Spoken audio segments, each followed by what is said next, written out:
Well, howdy there, Internet people. It's Bo again. So, today we are going to talk about negotiations, how they're progressing, if they're progressing, what's happening, public statements, and we're going to answer a question. Now, I try very, very hard to answer the question that is asked when people send in messages. Can't do that with this one because there's an assumption baked into the question that may not be true. And it's really important to understand that as all of this progresses.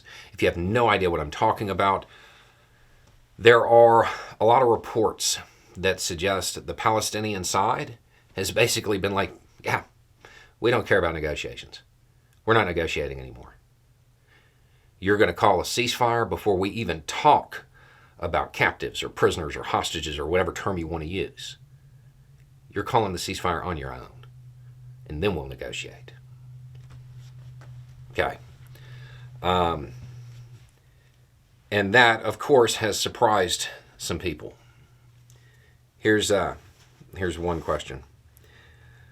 What are they doing? I marched for a ceasefire. Now they're refusing to negotiate? WTF. Why? Why are they doing this? Okay, you don't know that they are.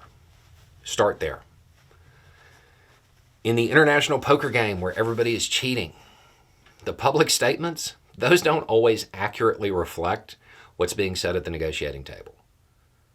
So that question, why are they doing this? You don't actually know that they are. All of the statements that are to this effect, they are for public consumption. They're rhetoric.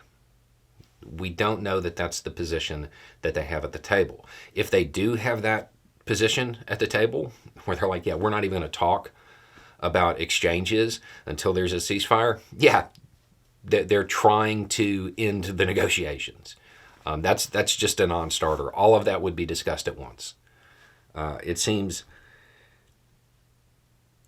it's not impossible that this is their position, but it seems unlikely.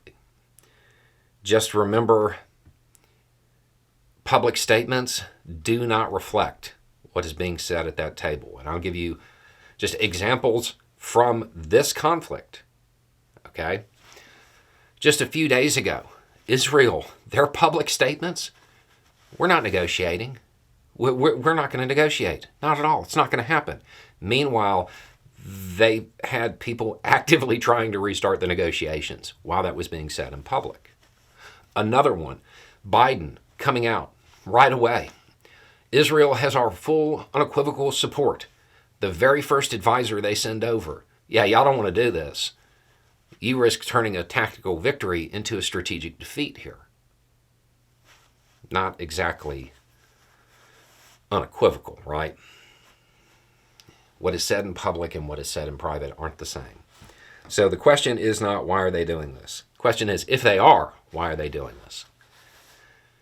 Because they believe Israel is turning a tactical victory into a strategic defeat. Remember that October 9th video.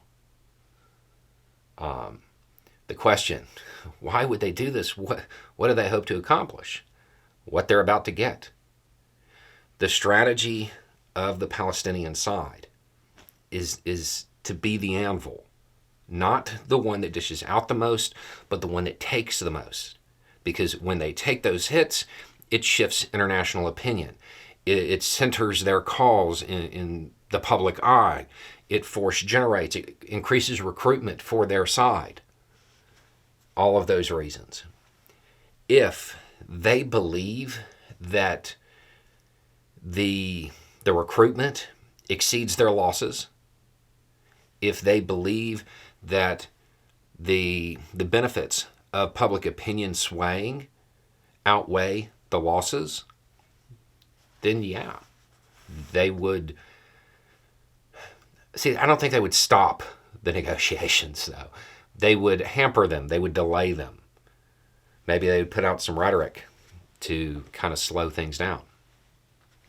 Because they believe that Israel, while it may be winning the fight, it's losing the war.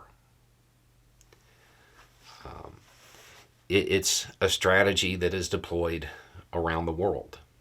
And that very well may be what they're thinking if the public statements match what's being said at the table. Just remember, they almost never do. This may be a much more hard line stance, a harder line version of what's being said at the table.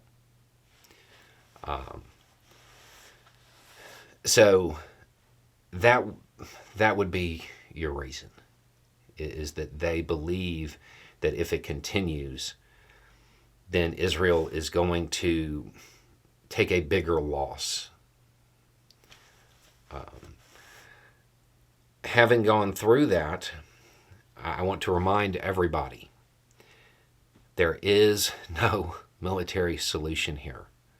Neither side can achieve a decisive victory with the victory conditions they have set, with what they have as their version of "we won." Neither side can achieve a decisive victory. Both can lose. Both can be defeated over and over and over again, but they can't win. The victory conditions have to change. What each side views as an integral piece of their campaign and what they're hoping to accomplish, each side has a component that makes an actual victory impossible. Those have to change. Until then, it's going to just go on.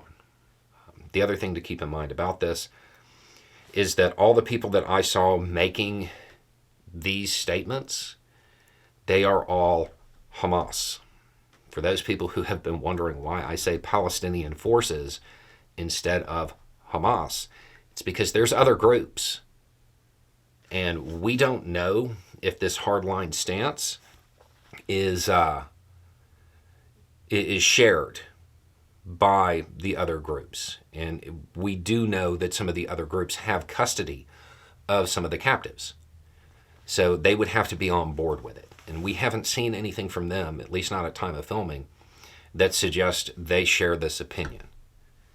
So again, there's a lot here that suggests this is for public consumption, not really their negotiating stance. But we don't know that yet. We have to... What the public doesn't know is what makes us the public, right? We need more information. I don't know that this is their position, but it is one that they might adopt if they believe they are winning. And Israel's military victories are not going to translate to a political one. Remember, war is continuation of politics by other means. If they believe that the military victory is going to result in a political defeat for Israel, then they may want it to continue. Because in their mind, it will lead to that victory. One more time, there is no military solution here. Anyway, it's just a thought. Y'all have a good day.